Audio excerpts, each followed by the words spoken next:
আজকের আলোচ্য বিষয় বাক প্রত্যঙ্গের পরিচয়। বিষয়টি অবশ্যই গুরুত্বপূর্ণ। মহান স্রষ্টা পরম করুণাময় সৃষ্টি করেছেন বিশ্বলোক, সৃষ্টি করেছেন প্রাণী জগৎ, উদ্ভিদ জগৎ, জড় জগৎ। তিনি পৃথিবীতে প্রতিনিধি করে মানুষ পাঠিয়েছেন, মানুষের মুখে দিয়েছেন ভাষা। বিশ্ব সৃষ্টির রহস্য আমরা আজও উদ্ধার করতে পারিনি। বিশ্ব বিচিত্র, সৃষ্টি রহস্যময়, সৃষ্টি বিচিত্র। সৃষ্টির যে লীলা তা মানুষের পক্ষে বর্ণনা করা অসাধ্য। সমস্ত সৃষ্টির মধ্যে মানুষ সেরা। মানুষ সংবেদনশীল, বুদ্ধিদীপ্ত, বুদ্ধিমান প্রাণী। মানুষের রয়েছে মস্তিষ্ক, সংবেদনশীল মস্তিষ্ক, যে মস্তিষ্ক উদ্ভাবন করে। মানুষ চিন্তা করে তার আবেগ ভাব বিষয় অনুসারে কথা বলতে পারে। অন্য কোনো প্রাণীর কথা বলার শক্তি নেই। অন্য প্রাণীর মুখ থেকে উচ্চারিত, ঠোঁট থেকে নিঃসৃত শব্দ ভাষা নয়। ভাষা রূপান্তরশীল, পরিবর্তনশীল ধ্বনিমালা। মানুষের মুখ থেকে উচ্চারিত অর্থবোধক ধ্বনিমালা, ধ্বনি সমষ্টি হচ্ছে ভাষা। তাই মানুষের মুখ থেকে উচ্চারিত বাকযন্ত্র থেকে উৎপাদিত ধ্বনি সমষ্টি হচ্ছে ভাষা। মানব দেহের ভেতরে এবং বাইরে যে অঙ্গ প্রত্যঙ্গ রয়েছে সেসবের ক্রিয়া বিস্ময়কর। একটির সঙ্গে আরেকটি যুক্ত হয়ে, সম্পর্কিত হয়ে মানব দেহের ভেতরের বাইরের প্রত্যঙ্গগুলো কিভাবে ক্রিয়া করছে আমরা আজও জানি না। মানব দেহের যে প্রত্যঙ্গগুলো রয়েছে সে প্রত্যঙ্গগুলোর মধ্যে সবচাইতে গুরুত্বপূর্ণ, বিস্ময়কর মানুষের বাকযন্ত্র, যাকে ইংরেজিতে আমরা বলেছি স্পিচ অর্গানস।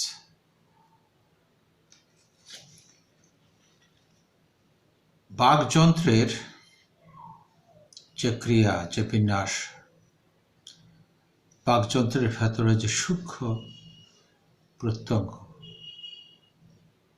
যেভাবে, যে পরিকল্পনায় বিন্যাস করা হয়েছে তা থেকে স্পষ্ট প্রমাণিত হয় একজন পরিকল্পনাকারী, একজন স্রষ্টা, তিনি সুপরিকল্পিতভাবে কথা বলার জন্য মানুষের দেহে এই বাকযন্ত্র সংযোজন করেছেন। আমরা জানি মানুষের ভাষা ব্যবহারে, মানুষের কথা বলার জন্য যে অঙ্গ বা প্রত্যঙ্গ প্রত্যক্ষ বা পরোক্ষভাবে ভূমিকা নিয়ে থাকে সেই প্রত্যঙ্গগুলো হচ্ছে বাগঙ্গ, বাক প্রত্যঙ্গ বা বাকযন্ত্র। আমরা জানি আমাদের বাকযন্ত্রের মধ্যে গুরুত্বপূর্ণ একটি প্রধান অঙ্গ ফুসফুস, যার ইংরেজি নাম লাঞ্জ। ফুসফুস কামারের হাপড়ের মতো সংকুচিত প্রসারিত হয়ে শ্বাস গ্রহণে ভূমিকা নিয়ে থাকে, প্রশ্বাস নির্গমনে ভূমিকা নিয়ে থাকে। আমরা অক্সিজেন গ্রহণ করি শ্বাসের মধ্য দিয়ে, আমরা আবার শ্বাস নির্গমন করি কার্বন ডাই অক্সাইড নিঃসরণ করবার জন্য। শুধুমাত্র বেঁচে থাকার জন্য নয়, বাঁচবার জন্য নয়, ফুসফুস মানুষের মুখ থেকে ভাষা উৎপাদনে মুখ্য ভূমিকা পালন করে থাকে। ফুসফুস বাকযন্ত্রের, বাকপ্রত্যঙ্গের বিভিন্ন স্থানে বায়ু সরবরাহ করে।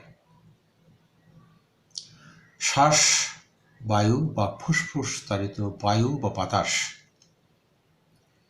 বাকযন্ত্রের, বাকপ্রত্যঙ্গের বিভিন্ন স্থানে স্পর্শিত হয়ে খসা খেয়ে চাপা লেগে অবরুদ্ধ হয়ে ধ্বনি উৎপাদন করে। তাই ফুসফুসের ভূমিকা অতি গুরুত্বপূর্ণ।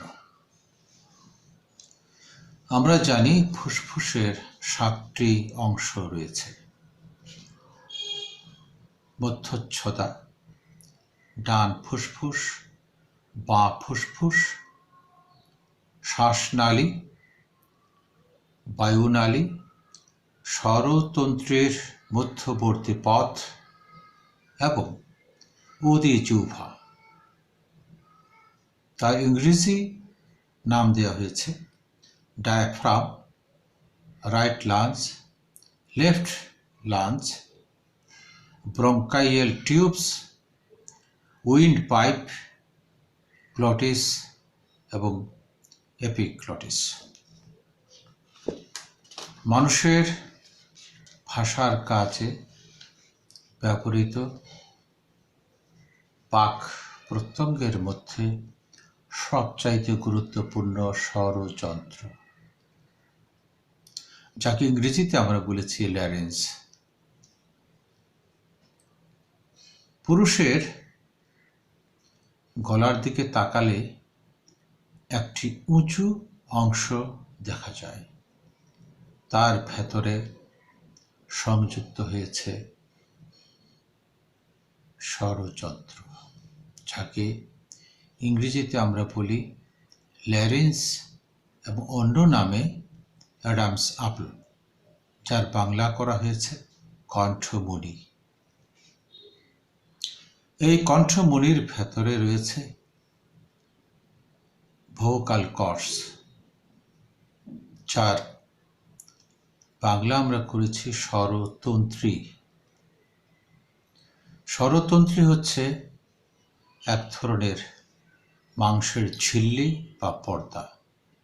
আমরা যখন কথা বলি তখন এই মাংসের পর্দা বা ঝিল্লিগুলো প্রকম্পিত হয়, তখন সৃষ্টি হয় ঘোষধ্বনি। আর যদি পর্দাগুলো নিষ্ক্রিয় থাকে তাহলে সৃষ্টি হয় অঘোষধ্বনি বা আনভয়েসড সাউন্ড। আর ঘোষধ্বনিকে আমরা বলি ভয়েসড সাউন্ড। আমরা জানি এই স্বরযন্ত্রের ভেতরে রয়েছে ভোকাল লিপস, যাকে আমরা বলেছি স্বরষ্ঠ। সূক্ষ্ম ধ্বনি সৃষ্টির জন্য স্বরষ্ঠ বা স্বরতন্ত্রী বিশেষ ভূমিকা নিয়ে থাকে। আমরা জানি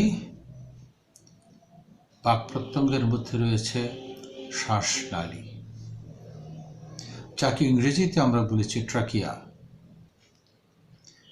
ট্রাকিয়া হচ্ছে ফুসফুসের সংযোগ স্থল থেকে উপরের দিকে কণ্ঠনালীর পর্যায় পর্যন্ত একটি পাইপ বা নালী, তাকে আমরা বলেছি শ্বাসনালী। শুধু শ্বাস গ্রহণে নয়, ভাষা উৎপাদনে, বায়ু বা বাতাস পরিচালনার জন্য এই ট্রাকিয়া বা শ্বাসনালী বিশেষ ভূমিকা নিয়ে থাকে। আমরা জানি রয়েছে গলবিল, গলকক্ষু বা ফ্যারেঞ্জ। আমাদের অধিজিহ্বার বরাবর ঘাড়ের ভেতরস্থ দেয়ালের সঙ্গে সম্পৃক্ত রয়েছে গলবিল বা গলকক্ষু। ধ্বনি উৎপাদনের ক্ষেত্রে গলবিল বা গলকক্ষু বিশেষ ভূমিকা নিয়ে থাকে। আমরা নাক দিয়ে বাতাস গ্রহণ করি, নাক দিয়ে বাতাস নির্গমন করি। নাসিক্য ধ্বনি সৃষ্টির ক্ষেত্রে নাকের ভূমিকা রয়েছে। এমনকি আনুনাসিক বা নেজালাইজড সাউন্ড বা ধ্বনি সৃষ্টির বেলায় নাকের প্রত্যক্ষ ভূমিকা আছে। নাকের ভেতরে রয়েছে একটি গহ্বর, যাকে আমরা বলি নেজাল চেম্বার।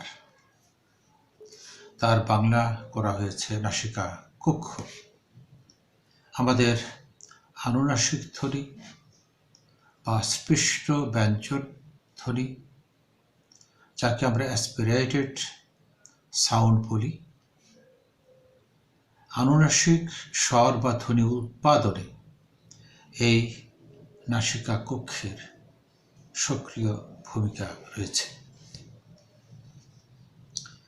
আমাদের সবচাইতে গুরুত্বপূর্ণ বাক প্রত্যঙ্গ হচ্ছে অরেল ক্যাভিটি, যার বাংলা আমরা খুলেছি মুখ বিবর। আমাদের ভাষার অধিকাংশ ধ্বনি মুখ বিবর থেকে উচ্চারিত। মুখ বিবরে রয়েছে নানা প্রত্যঙ্গ, যেমন জিহ্বা, দাঁত, মূর্ধা, তালু এবং আলজিভ, যার ইংরেজি আমরা করেছি ওফুলা।